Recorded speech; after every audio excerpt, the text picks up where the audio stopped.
Praise the Lord. പ്രിയമുള്ളവരെ, ഇന്നത്തെ മനപ്പാഠവാക്യം 1 യോഹന്നാൻ 3-ാം 23-24 വാക്യങ്ങൾ. പിതാവായ ദൈവത്തിൻ്റെ കൽപ്പനയോ അവൻ്റെ പുത്രനായ യേശുക്രിസ്തുവിൻ്റെ നാമത്തിൽ നാം വിശ്വസിക്കുകയും അവൻ നമുക്ക് കൽപ്പന തന്നതുപോലെ അന്യോന്യം സ്നേഹിക്കുകയും വേണം എന്നുള്ളത് തന്നെ. ആമേൻ. അവൻ്റെ കൽപ്പനകളെ പ്രമാണിക്കുന്നവൻ അവനിലും അവൻ ഇവനിലും വസിക്കുന്നു. അവൻ നമ്മിൽ വസിക്കുന്നു എന്ന് അവൻ നമുക്ക് തന്ന ആത്മാവിനാൽ നാം അറിയുന്നു. ആമേൻ.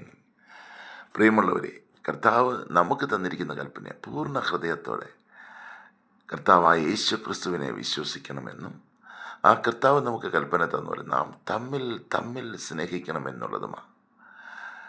പൂർണ്ണ ഹൃദയം കർത്താവിന് കൊടുക്കുകയും നാം തമ്മിൽ സ്നേഹിക്കുകയും ചെയ്തില്ല എങ്കിൽ നമ്മുടെ വിശ്വാസം വ്യർത്ഥമാകും.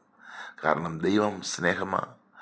അവനിൽ നിന്ന് ജനിച്ചവനൊക്കെയും സ്നേഹിക്കുന്നവനായിരിക്കും. ആകയാൽ നമുക്കും ഈ കൽപ്പന പരിപൂർണമായി അനുസരിക്കാം. ഒപ്പം ഈ വചനത്തെ മനപ്പാഠമാക്കാം. കർത്താവ് എല്ലാവരെയും കൃപയിൽ സൂക്ഷിക്കട്ടെ, മഹാത്ഭുതമാക്കട്ടെ. ആമേൻ, ആമേൻ.